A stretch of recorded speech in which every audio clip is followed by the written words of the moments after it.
If you didn't grow up rewinding CDs and watching part 1 to 5 of the same movie, did you really grow up in Nigeria? Get right here, man. Shit. Hello everyone and welcome back to the channel. I missed you guys. Today, we're diving into the top 5 Nigerian movies from the 2000s that shaped our childhoods, traumatized us a little, and made Nollywood the icon that it is today. Let's go back in time to the era of dramatic edits, legendary slaps, and unforgettable storytelling. Starting off with the #1 Nigerian 2000 movies that raised us, Blood Sisters.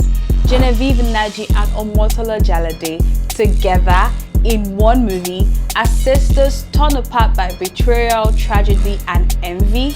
Phew, this movie had everything. What did you say? It's gonna give it. What did you say? Heartbreak, rich versus poor tensions that still stings in 2025. Omotola in that prison scene, Oscar worthy. Genevieve walking away in tears, iconic. Till today, this movie is why many of us don't trust our cousins. It really was that deep. Up next, we have Girl Scot. Who didn't low-key wish they had a Girl Scot gang in school? Like, come on, where do you think the clip of that Nollywood baddie saying, "You stink with poverty"? Where do you think it came from? This movie took us inside the scandalous, emotional, and fierce world of Nigerian boarding schools. We had girls forming cliques, fighting over boys, hiding pregnancy tests, and dealing with real issues that many young women could relate to. Girl Scot was boarding school meets soft Nollywood drama. It was spicy, dramatic, and honestly, a little too relatable. It exposed the struggle to maintain an image, peer influence, and the hustle to survive whilst trying to figure it out. And the slangs, too elite. After that film dropped, everybody in class started adding cuts to their squad name. Don't lie, I know you did it too, eh? Oh, and you already know, we couldn't leave Jenifa out of this list. Funke Akindele gave us a performance so iconic the character became a whole lifestyle. Jenifa was this overly ambitious, slightly razzed village girl trying to fit into the Lagos big girl scene with disastrous, hilarious, and sometimes heartbreaking results. Her accent? Classic. Her confidence? Unshakable. Her fashion sense? Questionable but bold. I am going to the salon to fix my hair.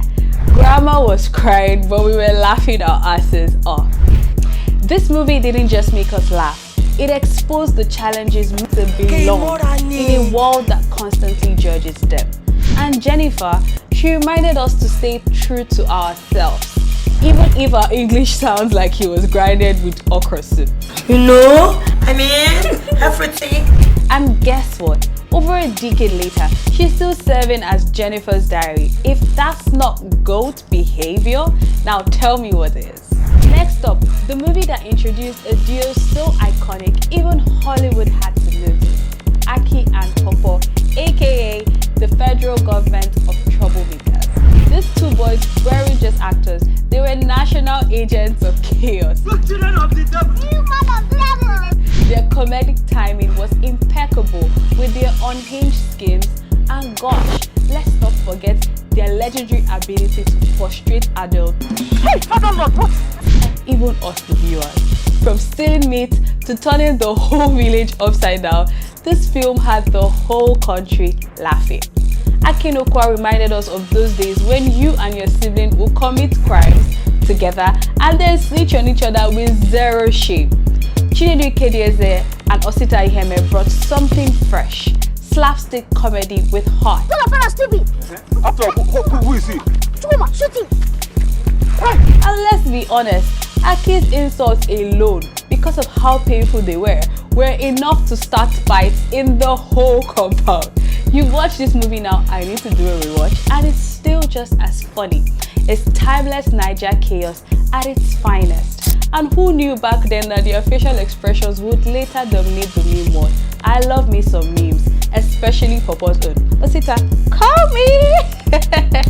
Sophia London was a cultural reset.